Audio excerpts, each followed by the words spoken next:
effects on our breathing with certain things that people are doing, especially children these days. So we've reported countless times about the dangers and long-term health impacts of vaping in teenagers, but we've never really understood the risk during this season, flu season. And there is a significant impact. Dr. Fariba Rezai of Cleveland Clinic's Children joining us in studio, kind of talk about how these problems can create a real health situation for young people. First of all, this idea of vape, you know, people thought it was an alternative to smoking, that it might be okay.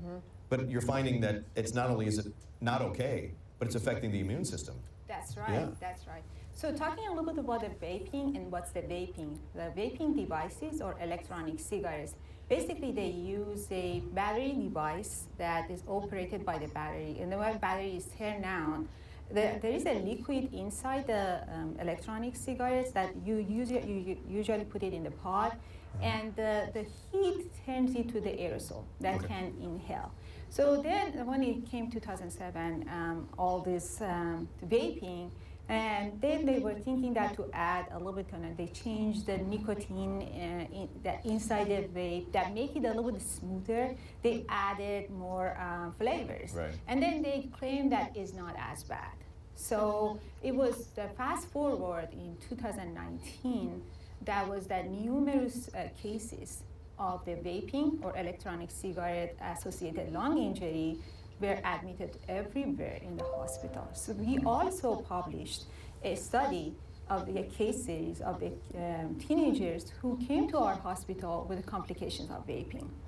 My lab before then was studying the role of the viral infection and air pollution on airway epithelial cells, the cells that line the airways, and basically they are the first line of defense to the outside world. So you were already studying this part? We were studying the role of the viral infection and air pollution, but not the smoking. So I'm a pediatric pulmonologist, and when I interviewed these kids, they had no idea that as these complications. Basically, they didn't know, oh, it's just vape. It doesn't affect me. It's only nicotine, or the nicotine is not as bad.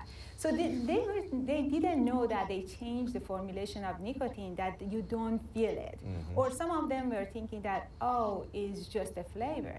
Basically, the flavor, you can eat the flavor, but you should not inhale it, let alone that flavor was coming from chemicals, which is not bad. So basically that those interviewing and seeing those kids and my publications sparked my passion that I already studied the role of the viral infection and air pollution in my lab. Why I should not study the role of the electronic cigarettes. So how is it then, things like RSV, or how is this impacting, I know you mentioned the cells and how it's damaging the cells in a sense, but what is the process of this? How do we know that this is for sure taking place, and what can we do, I mean, other than quitting, to prevent this? So what, a little bit more about our study is that we basically design an equipment that we can mimic the realistic, like what happens in the real world. We expose the cells to the different aerosols, and then we did the viral infection. And as I said that we found the damage to the cells, even to the smallest dose, even of the solvent, even just the flavors, even the nicotine with the smaller amount. And then when we exposed those cells to the viral infection, we got even worse. So the answer to your question, there is no alternative. So when it's something bad, is bad. Even the small amount is bad.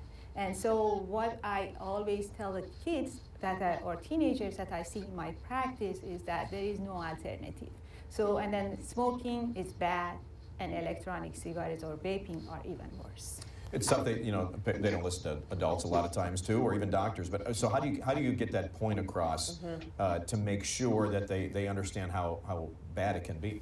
So first of all, knowledge is power. So we have to give them, you know, the study that we have shows that what happens in the cellular levels. And I'm sure these teenagers, a lot of them very smart, they read those. There are a lot of epidemiologic data coming that vaping is not good. And even if they get viral infection, they do worse than those that even they did regular smoking. Wow. So basically, first knowledge. We have to, just advertise it. We have to put it into TV. The teachers have to talk to them. Pediatricians, it's recommended that every time they ask about the kids, it's not just that they bought it, how about their friends? Because what we know that you can be exposed to the secondhand smoke even if your friends are vaping. Same Same as regular smoking. Then the other thing is that these teenagers should know that there are resources available. They can talk to their parents, or they start with talking to pediatricians.